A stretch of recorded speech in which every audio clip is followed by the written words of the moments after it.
చాలా బాగుంటుందండి. కామెడీకి పెట్టింది పేరు. టైమింగ్ వేయాలంటే చిరంజీవి. బావగారు బాగున్నారా, అన్నయ్య, ఇవి ఒకప్పుడు గరానా మొగుడు, రౌడీలు, ఇవన్నీ గుర్తొచ్చాయి. సో ఆ మెమోరీస్ రీకలెక్ట్ చేసుకోవడానికి వచ్చాయి నేను ఈ సినిమా. చిరంజీవి గారు 20 years బ్యాక్ ఉన్నట్టున్నారు. ఇప్పుడు హుక్ స్టెప్ కి ఇప్పుడు ట్రెండ్ కి తగ్గట్టు ఉంది. హుక్ స్టెప్ కి చిరునామా చిరంజీవి.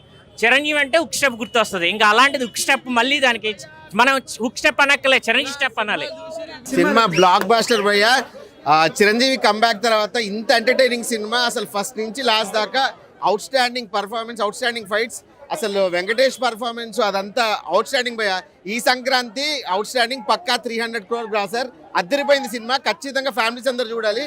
సంక్రాంతి కాదు, సంక్రాంతి నుంచి ఖచ్చితంగా ఇంకో 4 రోజులు పక్కా అన్ని హౌస్ ఫుల్స్ పడితే బ్లాక్ బస్టర్. చాలా రిఫరెన్స్ ఉన్నాయి. చాలా అసలు మామూలుగా లేదు. బాస్ ని ఈ లెవెల్లో ఎవరు అసలు చూపించారు. లాస్ట్ 20 years లో అయితే మామూలుగా వాడకలేదు. మళ్ళీ అనిల్ రావుపూడి ఇంకొక బ్లాక్ బాస్టర్ కొట్టని చెప్పుకోవచ్చు. సంక్రాంతి వస్తున్నాం కంటే ₹1 ఎక్కువే వస్తుంది తప్ప ఎక్కడ 1 మూమెంట్ డబ్బే తప్పదు. బాస్ చెప్పాడు కదా, చలిగా దుప్పటి కప్ప అని చెప్పి.